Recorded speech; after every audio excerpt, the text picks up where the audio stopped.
It's recording. Okay, great.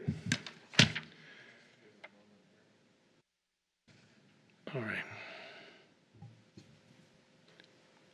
The Legislative Committee meeting is hereby called to order. It's Monday, October 2nd at 6:20 p.m. The roll call is Bruce Bailey, Shirley Sarian. And Andrew Druzwicki. all right, the item number 2, election of chairperson. Do I hear any nominations? Yeah, I move to nominate Alderperson Druzwicki for chair and Alderperson Bailey for vice chair. Do I hear a second? Do I hear a second? I will second from Mr. Bailey. Seconded by Andrew. Okay, all those in favor say aye. Aye. Aye. Aye. Opposed, the motion's carried. So now we're going to change places. Now we got to change places.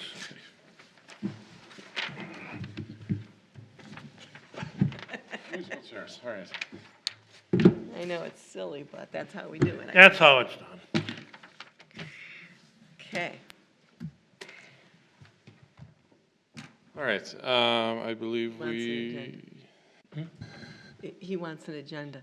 I No, think- no, no. All right, and then you can use mine. I'm just making sure we've got the order right here. So the approval of the April 3rd, 2023 meeting minutes. Oh, did they actually provide those for us? I will make a motion to approve the April 3rd, 2023 meeting minutes. Okay. Did we get them? Because if we don't have them, we can't do that. So we can settle that the next time we meet. Okay. So we'll just. We'll put that on the agenda. The next time. We'll deal with the oversight as we go. That's fine. So the main thing and the reason that I had wanted to have this meeting this evening was to discuss the city's parking regulations in regards to large recreational craft, let's say boats, as well as the parking of commercial vehicles in the street overnight, especially in the Mitchell Park Highlands subdivision, which is just north of me. There have been a number of instances now where boats, even though they are less than 20 feet long, are legal to be parked on someone's lawn. It's an eyesore, as an example, for some of my constituents. There have been a number of instances where commercial vehicles, trailers, landscape equipment have been left in the street overnight, multiple days in a row, to the point where some other homeowners around these homes are unable to get in their driveway, get around the vehicles themselves. Potentially there's trash and rubbish and debris that's being left behind by these vehicles and not actually getting picked up in an appropriate time.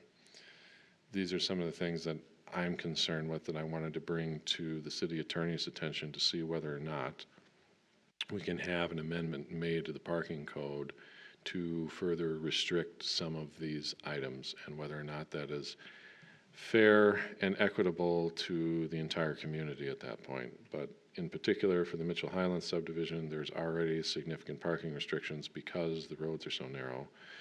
But when we have instances like this makes it even more difficult to all of my neighbors, if you will, to be able to just live their lives. So I would like to bring that to the city attorney's attention and give him a note saying, can we please look into this, right? But outside of that, I wanted to bring it to both of your attention, since you're on the board with me, as well as let the mayor know that we'd at least like to have this looked at going forward. Make sense? Makes sense to me. Questions? So commercial vehicles, I've gotten one complaint in the last 6 months of a guy parking a commercial vehicle always outside his house. At the time, as it stands now, that's legal. So we want to look into that. Yeah, I have a simple example. So my parents' home is in Scott Spiker's district, which is just east of South 27th Street. The neighbor now and his family drive for Amazon delivering packages. They have 3 Dodge Ram ProMaster vans that are not allowed to be parked in the street. They have to be in their driveway overnight. So there are significant parking restrictions when it comes to vehicles of that type, at least in the city of Milwaukee. Now, I know we're not the city of Milwaukee, but inherently, if things like this continue, or we have more citizens of the city doing that type of work, there are going to be more vehicles like this at some point. It's going to make it more difficult to do things.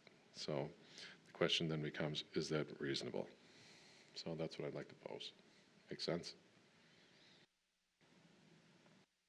Right, and there used to be night parking regulations in the city, but they must have did away with that years ago before I was on the council. But they used to have restrictions on night parking. And then they had one, alternate side, for even nights and out, you had to move your car. And if you didn't, years ago, you would get a ticket. If you were parked on the even side when it was a odd numbered night, you would get a night parking ticket of $25. Which we only do that now during snow emergency. Snow emergencies now, yeah. Okay.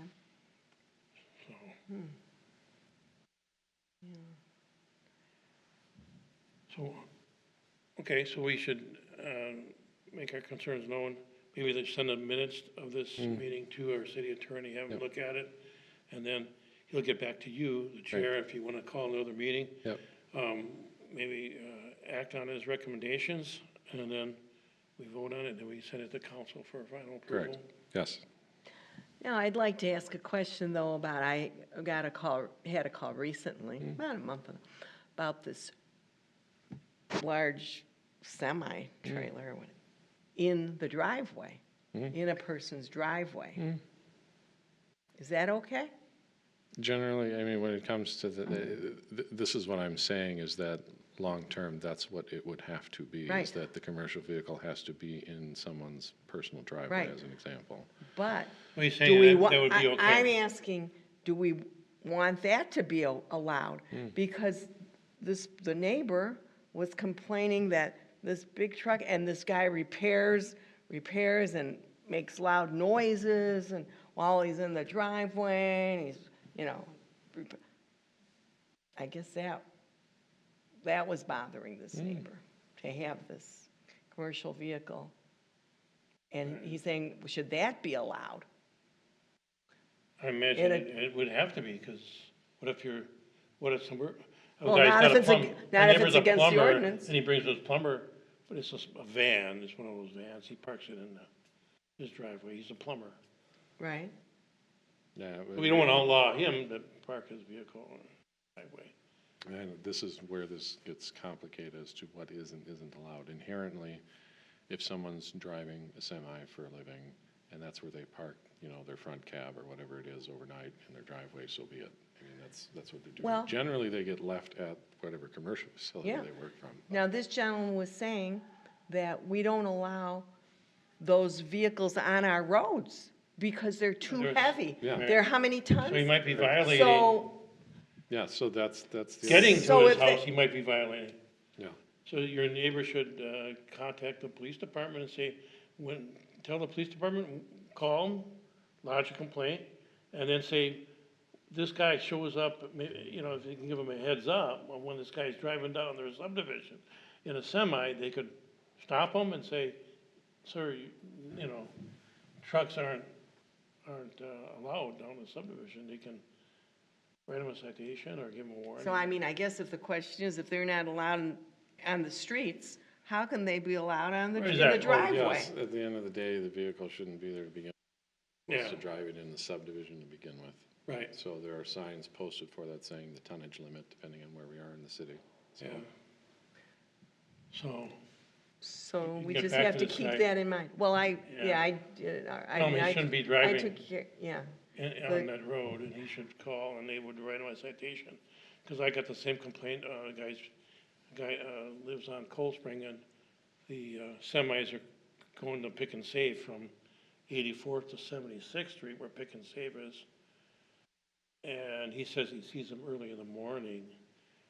And I said, I will call the police department, and next time you see him, you call the police department and say, there's a truck on Cold Spring. tell them when, and they'll stop them. So, He wanted me to get out there and wave down the truck or something. I don't know what he wanted, but he was, and so at the end of the day, the tonnage restriction for a residential subdivision probably also just needs to be briefly reviewed in regards to what that is, and make sure that it's being followed appropriately. I'd say that's about as reasonable as that's going to get for the moment. Other than that, that's all I wanted to discuss this evening. So unless there's anything else. nothing else. Now, on 27th Street, should we tell, no, we just passed that, right? Yeah, the parking, well, yeah, the Parking no restrictions stopping, on- right, yeah, Yeah, so that's something that's already been done. yep. So this is for the non-commercial streets, just residential at the moment, Yeah, okay? okay. So other than that, I will move to adjourn. And I will second.